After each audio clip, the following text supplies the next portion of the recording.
Crime branch દ્વારા રિક્ષામાં લૂંટ કરતી ગેંગને ઝડપી પાડવામાં આવ્યો। ઓટો રિક્ષામાં બેસીને વૃદ્ધ મહિલાઓના ઘરેણાં ચોરી કરતા હતા। કટોરનો ઉપયોગ કરીને વૃદ્ધ મહિલાના ગળામાંથી ચેઇન અથવા અન્ય ઘરેણાઓ કાપી લેતા। પાલીતાણાથી આવેલા શંકર નામના વ્યક્તિ આ ગેંગ સાથે સંકળાયેલો હતો।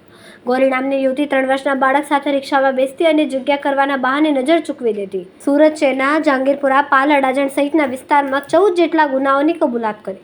અત્યાર સુધીમાં તેમની પાસેથી 12.5 લાખના ઘરેણાં પોલીસે જપ્ત કર્યા। એક મહિલા સહિત અન્ય 3 આરોપી પણ ઝડપાયા છે।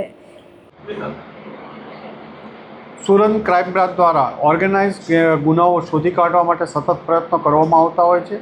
આવા જ એક પોલીસ ઇન્સ્પેક્ટર જેજી પટેલ અને એમના પીએસઆઈ ડીજે સિસોદિયાને એક બાતમી મળી હતી કે સુરત શહેરમાં રિક્ષામાં પેસેન્જરોને બેસાડી અને જે વૃદ્ધ લેડી હોય એમના દાગીના ચોરી કરવાના ઘણા બધા બનાવો રજીસ્ટર થયેલા હતા।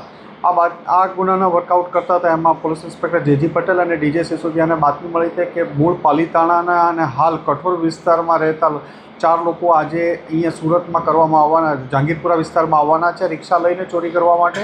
આ બાતમી આધારે એમને પકડી પાડ્યા અને જેને પકડી પાડવામાં આવ્યા તેમાં 4 ઇસમો મળ્યા: કાશીરામ સોલંકી, શંકર સોલંકી, ગૌરીબેન સોલંકી અને અરવિંદ ધડુક। જેમાં કાશીરામ, શંકર અને ગૌરીબેન ત્રણેય સંબંધી થાય છે। શંકર સુરત વિસ્તારના કઠોર વિસ્તારમાં જે ખેતીની જમીનમાં ભાગિયા તરીકે કામ કરે અને આ લોકોને પાલીતાણાથી અહીંયા બોલાવી અને રિક્ષા એક જૂની વેચાતી લઈ આવે, વેચાતી લઈ પેસેન્જર તરીકે શંકર રિક્ષા ચલાવે અને બાકીના 3 જણા રિક્ષામાં બેસે। ગૌરીબેન પોતાના 1.5 વર્ષના બાળકને સાથે લઈ અને બેસે અને જે પેસેન્જર લેડીઝ, વૃદ્ધ લેડીઝ હોય એને ટાર્ગેટ કરે, એમને વચ્ચે બેસાડી અને એમના ઘરેણાં કટરથી કાપી લેતા હતા। એમાં કોઈ બંગડી, ચેન, અલગ મંગળસૂત્ર વગેરે બનાવો કાપવાના 3 ગુના હમણાં તાજેતરમાં દાખલ થયેલા છે।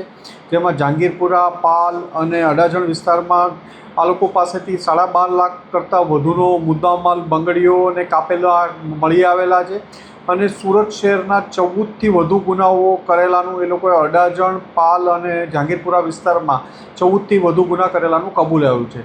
આ લોકો વિરુદ્ધ અગાઉ પણ ગુના દાખલ થયેલા છે અને હાલમાં એમની પૂછપરછ ચાલુ છે।